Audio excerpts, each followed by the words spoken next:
Shalom, selamat pagi untuk kita semua jemaat terkasih.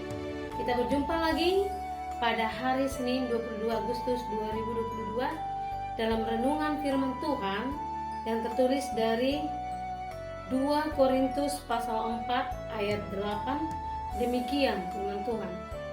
Dalam segala hal kami ditindas, namun tidak terjepit. Kami habis akal, namun tidak putus asa. Saudara terkasih, dalam melakukan tugas-tugas yang dipercayakan oleh Tuhan kepada kita, tentu ada saja tekanan yang kita hadapi. Ada saja risiko yang harus kita hadapi. Namun, meskipun demikian atau kita tertekan, hal itu tidak membuat orang percaya akan tenggelam di dalamnya.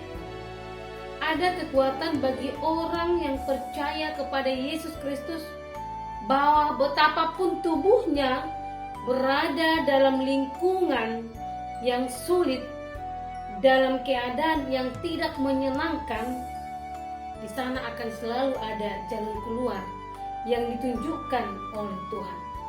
Sering sekali juga dalam kehidupan kita itu bisa terjadi atau tidak bisa kita menemukan jalan keluar menurut akal pikiran kita. Tapi kita yakin dan percaya di balik semua kesulitan yang kita alami itu pasti ada jalan keluar yang akan ditunjukkan oleh Tuhan.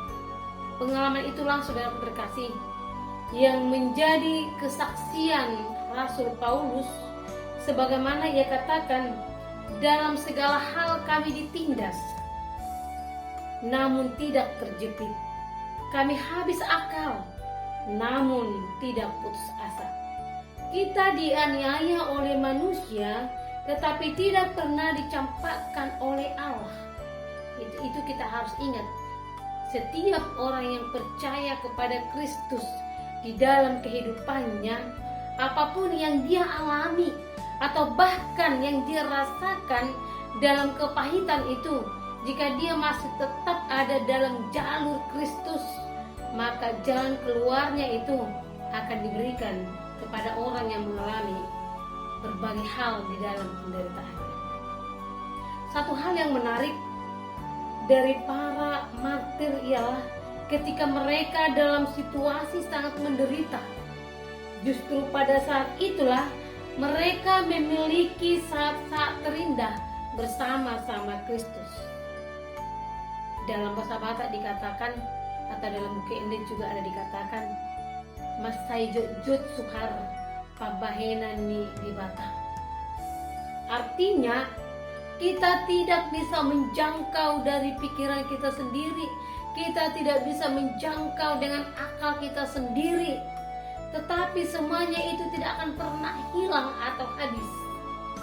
Kita tidak berputus asa di dalamnya, tetapi kita tetap bertahan di dalam kehadiran Kristus yang akan menopang, menolong kita, bahkan memberikan solusi sebagai jalan keluarnya. Saudara terkasih, persahabatan dengan Kristus kita tahu tidak pernah mengecewakan. Begitu pula nasihatnya atau cinta kasihnya yang sungguh sangat luar biasa. Hal serupa dikatakan pemazmur juga.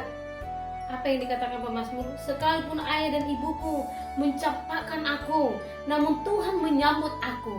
Dalam Mazmur 27 ayat 10. Tidak ada seorang pun yang dapat mengubah kesetiaan Allah dari manapun itu, atau bahkan dalam dunia ini sekalipun tidak akan pernah bisa mengubah kesetiaan Allah. Kami kehilangan akal namun tidak pernah berputus asa. Kadangkala ada dalam saat-saat kesulitan, kita tidak tahu apa yang harus kita lakukan. Kita tidak tahu apa yang harus kita kerjakan. Tetapi walaupun demikian, orang percaya harus tahu bahwa ada yang pasti yang selalu memberikan pertolongan tersebut. Datang dan rendahkanlah diri kita di hadapan Tuhan. Kita bisa saja berada dalam keadaan kehilangan atau kesulitan, tetapi tidak akan sampai berada dalam keputusasaan ketika kita mengalami kehadiran Kristus. Karena itu saudara terkasih, marilah menghadapi segala sesuatu yang sulit itu dengan mengingat kuasa Allah yang telah membangkitkan Tuhan Yesus Kristus dari antara orang mati. Betapapun penderitaan yang akan merenggut dirinya, Allah tetap dapat membangkitkan dia, sebab dia adalah Allah yang Maha Kuasa. Meski penderitaan harus kita lalui, sebagai orang percaya, ada satu keyakinan yang memenangkan kita atau menenangkan diri kita ini, bahwa melalui segala penderitaan, pencobaan, Allah akan senantiasa menunjukkan belas kasihan-Nya dan menolong untuk memberi jalan keluar. Amin. Tuhan Yesus memberkati.